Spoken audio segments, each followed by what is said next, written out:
All right, here we are, Steve Aguilar's 1972 Buick Skylark, disproving the urban legend of once you go black, you can never go back. Because apparently we're not gonna paint it black now. There's a new, much better color. It's pretty slick, I saw it. I don't even know what to call it, but it's a good looking color, but it's not black. I'm so confused. So we're not doing black. No. Okay. All right, you stumped me on that one. I was not anticipating that. That's what happens when you let me do the intro myself. Okay. So once you go black, you apparently can go back because it's not anywhere near black. So do we have a rendering? I know. Just been told that's not the color. Okay. So we're not going to use that. Rendering is old. Is Inksnade. Okay. So what we got? Some more fancy masking tape dot strips. We've got a gutted hood that we took the skin off of it to work on filling the cowl vent in the back, and also to work on hood clearance, because as you can see, this super low MSD manifold is super low. I mean, it's super tight on the hood as well. So we're gonna modify the structure a little bit more. It had a really cool aluminum intake from LME that was on it that is gonna go back, but it is about 3/4 of an inch too tall, which is gonna necessitate a whole bunch of other work that we don't want to do, and the flat hood is where the direction we want to go. He doesn't want to bulge or anything like that. Doesn't want to bulge, doesn't want anything like that. So this thing became really tight to work on. Okay. So it's funny because AI or ChatGPT, all those things said it was taller, or I don't know. AI and it's only as good as what information is out there. Yeah, there's not a lot of information. There's a deck height they give on the manifolds, which I really don't know what a deck height is on a manifold, but that's on the Holley website. That says a deck height of 9 1/4, but it's not. It's got to be like less than 9 inches. So, yes. So this saved a whole bunch of work. So after you do this and you write it all out online, maybe make a forum post on it, on lateral G or something, and you type out all that information, then the next guy that goes and AIs it, the answers will be there. Yeah, if the people were still on the forums. Okay. So maybe AI, I'll take this out of the video. MSD lower flat hood. I don't know. Okay. So that's what we got. So we're getting all that stuff set up. We have started scanning the car to start making the front grille stuff. We started with the rockers. We're going to extend the rockers forward and make this line go here. So the rocker will be one piece from front to rear. And we're going to start the fabrication. George can interject, or we can interject some drawings from George, who will explain kind of where the way that's going to go. He's going to dictate the shape of the bottom of this rocker before we put it on, so that we can make the moldings that we want go on that way. So the other thing we've done is get rid of these quarter panel extensions that were super popular back in the day, and we're waiting for rendering to decipher if we want this point to go downhill, if we want it to go level with this peak. I don't see it going uphill, but something like that, because we have the ability to do that with the way we're going to make the bumpers. So you can see the bumper's much wider than the car and doesn't fit where the old stuff was. You can see these black things that look like rubber are not black, are not rubber. They're actually probably pot metal or something that have been painted black. And so we're going to wind up tweaking on those things and then making a bumper that's much narrower, tightening this up, changing these things, making this piece removable so it can be detailed. This gets shaved. What are the bumpers going to be made out of when we're going to machine them out of aluminum? Oh, really? Yep. Just because they're so big and broad, and trying to re-chrome them and fight that thing to get them to fit the way we want them to fit the car is kind of it's a pain in the ass. And this is front and back are going to be built? Front and back. Wow. So it's just going to be quicker and easier. It's not necessarily cheaper, because this is super labor intensive to do this to this kind of a big ass bumper, but it's going to save a bunch of calendar time. And so we've got that element going in. So we'll be designing the bumper once we get the renderings for that. Much of everything else, we had some fender repairs in here to deal with that somebody cobbled together. So that's why we didn't put the mini tubs in, because it gives you a place to kind of work while he was fixing that terrible repair in there. And so we'll get those in, get those welded to the car, and then continue working on the rest of the parts and pieces. I need a few other small parts to move forward now that we know that MSD manifold is the direction we're going to go. Okay. And then once we get there, we'll start designing the front end of the car to design the bumper, the grill, the closeout piece, all this stuff where, like, this grill bar is here and then the other half sits up here. Well, this grill bar will now be integrated with this and be one piece down. These will be a little bit more floating to let air around it and give a little different look on the headlights. So where do you think you're going to cut the hood line so then you can make that section? This will just get cut a little bit further back, so the grill when it's standing, or the grill bar when it's standing up here, will close behind it, and then when you see, be careful. I did it earlier and it sprung.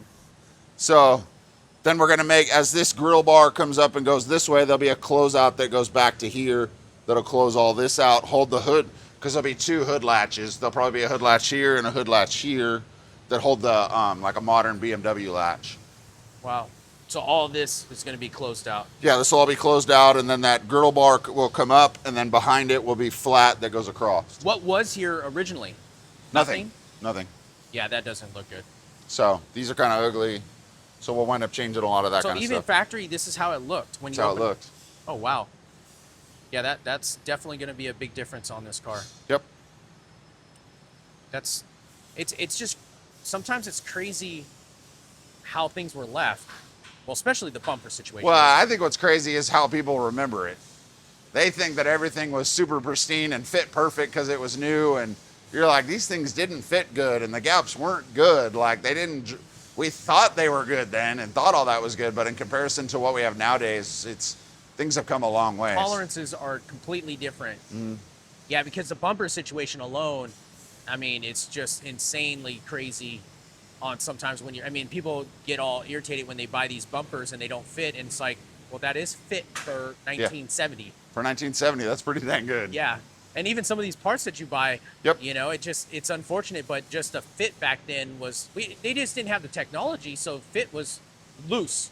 And then as an example, on that Nova, we've had problems with the rear window, and we've bought 3 or 4 windows at this point, and they from the same manufacturer, and they all fit totally different.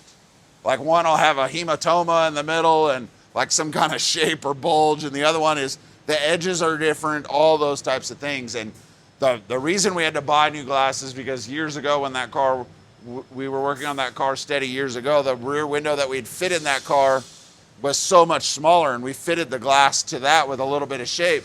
But the new ones are just bigger.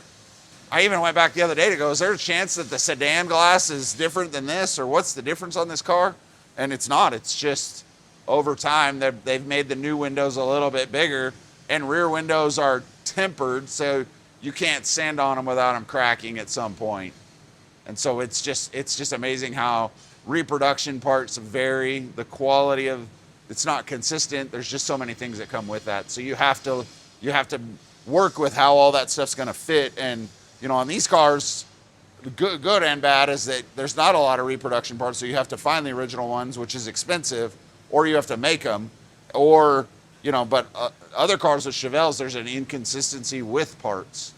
And I guess with that said too, I want to make a point is that this car had it was a nice paint job on it. It was nice. It wasn't like to the quality of where it's going to go next, but it definitely had a really nice paint job. Yep. The car looked really nice, and realistically, all this extra stuff, the paint being missing and all this other, sheet metal work, that's all an additional direction compared to this car. I guess what I'm trying to point out here is that if someone else had a really clean car like Steve originally had, you could have continued with that Legacy Series chassis, put the engine and drivetrain in it, and none of this is all necessary. Yep. For legacy direction. Yeah, and that's where when we started this car, it was going to be just a basic legacy car. And then there was some changes that were made, and then, oh, hey, well, hey, what about this? Or, hey, what about this? And that's kind of where it went. And there's so many differences in that as you build a car, where if you start geeking out on things, and I tell people all the time that nobody sticks to the plan.